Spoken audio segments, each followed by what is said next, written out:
Welcome to the Comstock channel. It is Friday, which means it is time for Eric and I to do the weekly wrap up.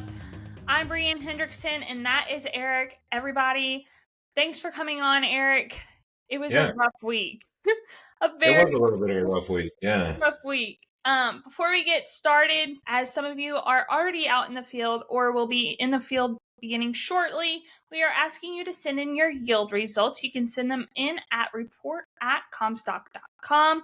And if you have any harvest pictures, you can gladly add those as well. It was all red yesterday for grain and livestock. Yep. Where did we finish out this week in corn? Yeah, so corn actually fared the week well compared to a lot of the other markets. We saw December corn finish the week a penny higher at 477 and a quarter. I think a lot of that is the yield reports from some of the early harvests that's going on.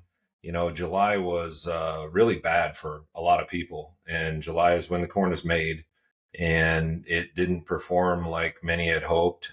We're seeing yields anywhere from APH to half of APH.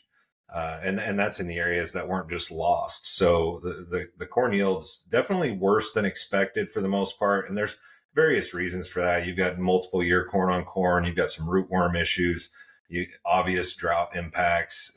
So it really runs the gamut as far as the why of it. But I think that's what's keeping the corn fairly propped up. In addition to, it was soft when everything else maybe was not.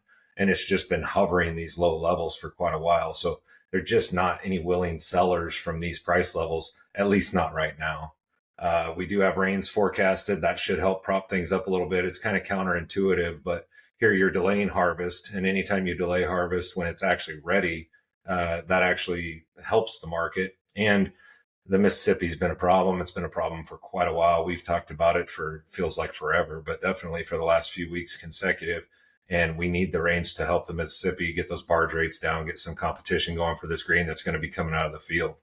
And then in addition to that, I think a little bit of assistance came from, we really don't have very cooperative weather in South America.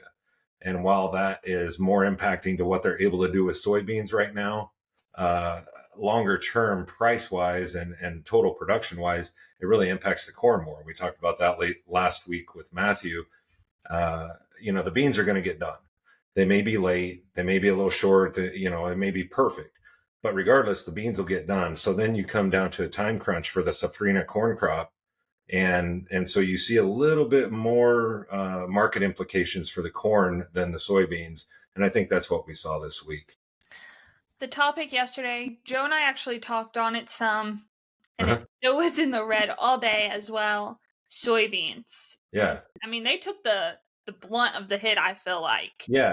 They definitely took the hardest blow yesterday and for the week. I mean, this week, since we started this channel, this is the hardest week that soybeans have seen, down 44 cents in the November beans, finished the week under $13, all of that bad. However, I would say we finished at $12.96 and a quarter. And as we talked about last week, if they decide to get salty with this thing, we could test support at $12.82. And we're not that far away from there. I mean, you're 1 weekday away from hitting that support level. And then we find out what the market's really made of. Right now, though, we're fighting some yield results that have kept some pressure on this thing. And I don't know how long that's going to persist. So as Brianne said at the beginning of this podcast, we're asking our subscribers and our viewers to bring us some yield results. And we've been getting some of those in. The bulk of our subscribership for the Comstock report is still based in Iowa. So that's where the bulk of these reports have come from.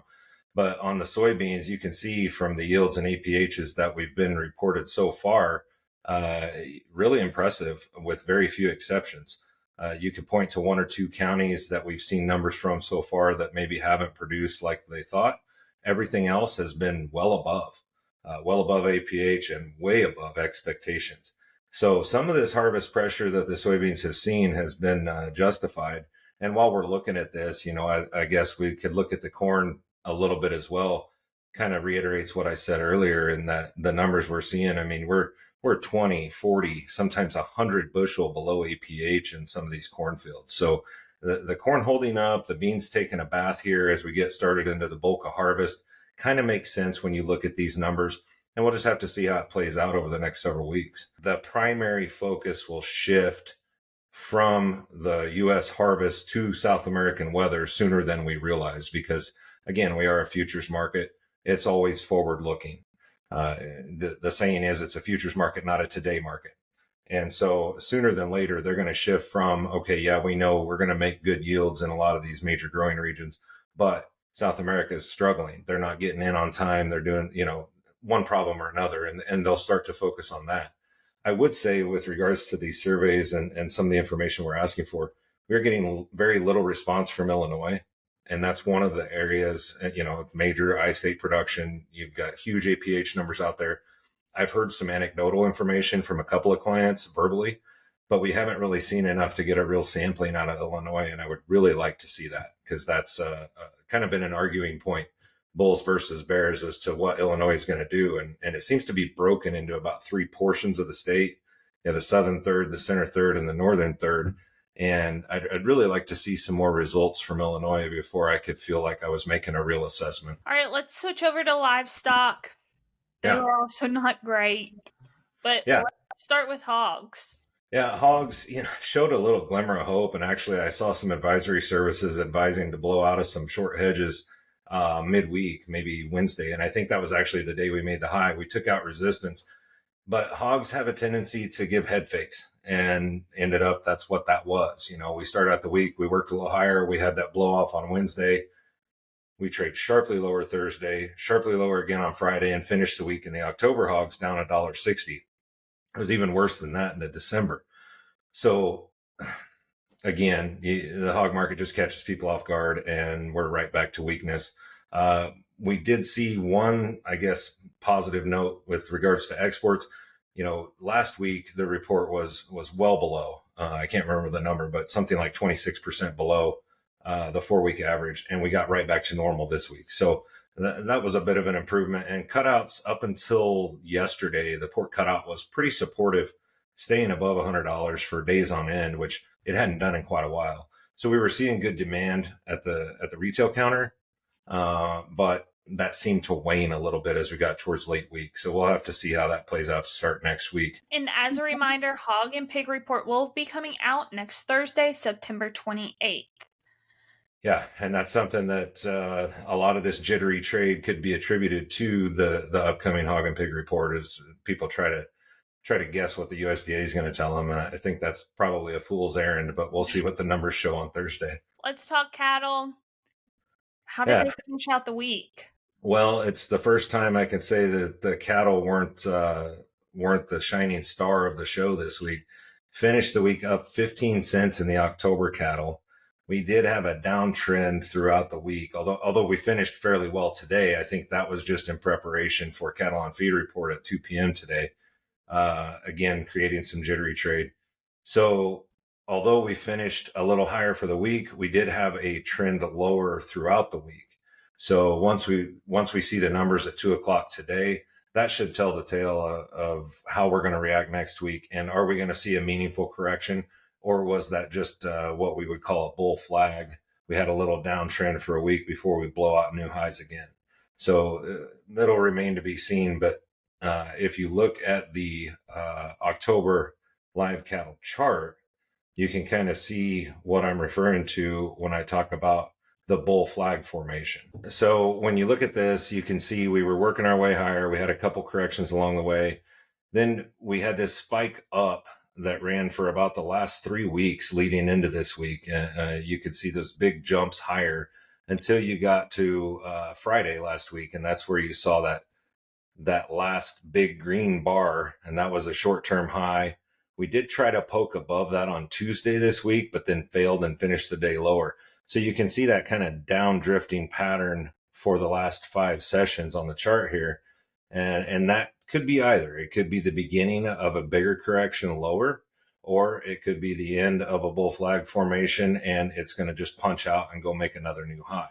So either one of those things could happen. And I think it's going to be up to the cattle on feed numbers this afternoon to dictate which way the market actually wants to go. Overall, how did this week go?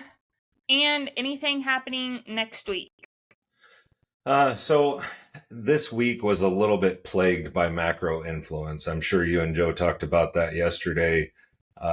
You had Fed announcement on Wednesday, hawkish tone. We didn't see another rate hike, but they're basically standing fast with the position of we're going to get inflation down to 2%, and we're going to do whatever we have to do to get there. So could there be more rate hikes? Yeah, absolutely. And so we have to just kind of wait and see how that plays out. But while the tone is hawkish, you're going to see a negative undertone in everything. And I would add to that this is a significant time frame right now because this is the fiscal year for the government. So you have fiscal year end coming up on September 30th. A lot of, we'll say, funds. That's the catchphrase that we use in this industry. But managed money, large firms run their fiscal year along with that. And so this ends up being one of the worst times of the year for some of the macro markets, including the stock market in general. When you look at the Dow futures and the S&P futures, all of that has a negative influence when they're down because it's just a drag on the overall market sentiment. And a lot of that is position squaring ahead of a new fiscal year. So hopefully we'll see that subside. But we do also, with regard to agriculture markets specifically, we've already talked about hog and pig next Thursday. We have cattle on feed today. We're just recording a little earlier than the report's coming out, so we don't have that data to share. But you've got those two livestock reports over the course of the next week. And then maybe the biggest of those is next Friday's quarterly grain stocks report. That can be a mover, especially that September one. I always want to say September 30th grain stocks, but the 30th is Saturday, so we're going to see that on the 29th. And that one has the potential to really move the markets. And as tight as the supplies are on the soybeans, as tight as the carry is on the soybeans, and the elevated domestic crush demand that we're seeing, I think we're going to have to see some real optimism about this crop's yield leading into that. Otherwise, we could see some reductions that could surprise us. All right, that'll do it for this episode. Thanks so much. Thank you, Brian. For premium content, you can head over to the Comstock Report, and don't forget to hit that subscribe button.